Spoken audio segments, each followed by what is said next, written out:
Hello పిల్లలు, welcome to చిన్న కథలు. విజయనగరాన్ని పరిపాలిస్తున్న రాజు శ్రీకృష్ణదేవరాయలు. రాజుగారి వద్ద అష్టదిగ్గజ కవులు ఉండేవారు. అందులో ఒకరు తెనాలి రామకృష్ణ. శ్రీకృష్ణదేవరాయల వద్ద తెనాలి రామకృష్ణ సలహాదారుడుగా ఉండేవాడు.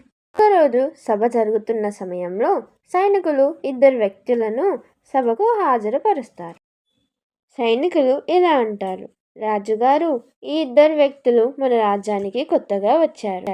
రాజ్యంలో జరిగే దొంగతనాలకు వీరే కారణమని ప్రజలంతా అనుకుంటున్నారు.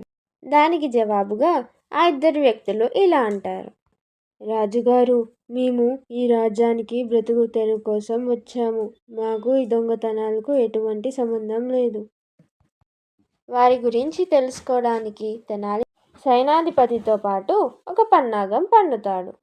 తెనాలి, నువ్వు నీ తెలివితో రాజుగారు ఇచ్చిన సంపదలను ఎక్కడ భద్రపరుస్తున్నావు అని సేనాధిపతి అంటాడు.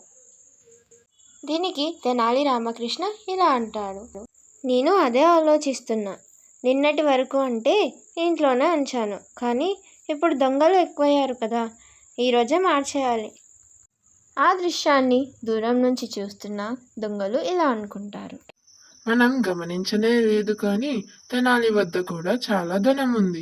మనం ఈ రోజు అతని దగ్గరికి దొంగతనానికి వెళ్దాం. మనం అతని వద్ద ఉన్న సంపదను తీసుకొని ఈ ఊరు నుంచి వెళ్దాం. పథకం ప్రకారం తెనాలి తన ఇంటికి వెళ్తాడు. దొంగలు కూడా అతని వెనకే తన ఇంటికి వెళ్తారు.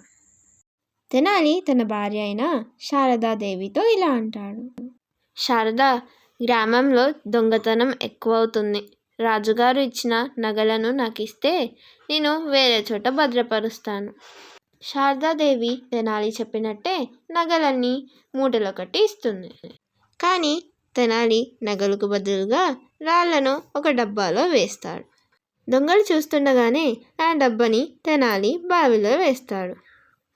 తెనాలి నగల్ని ఒక డబ్బాలో వేసి బావిలో వేస్తున్నారని దొంగలు దూరం నుంచి చూస్తూ ఉన్నారు.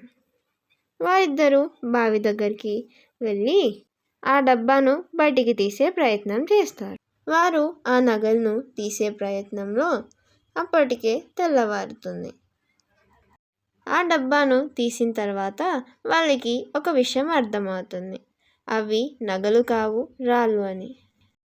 వీరు దొంగతనం చేయడాన్ని తెనాలి రామకృష్ణ సైనికుడికి చూపించి వాళ్ళే దొంగలని నిరూపిస్తాడు. సైనికుడు వాళ్ళిద్దరిని రాజుగారి వద్ద హాజరుపరుస్తాడు. వాళ్ళిద్దరూ తప్పు ఒప్పుకుంటారు. బలా తెనాలి బలా, నీ తెలివిని మళ్ళీ ప్రదర్శించావు. నిన్ను నువ్వు నిరూపించుకున్నావు.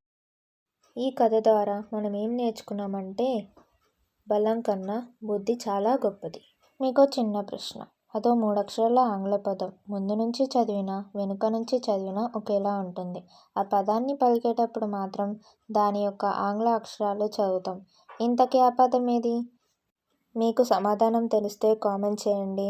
ఇంకా కథల కోసం లైక్ చేయండి, షేర్ చేయండి, సబ్స్క్రైబ్ చేయండి. Thank you.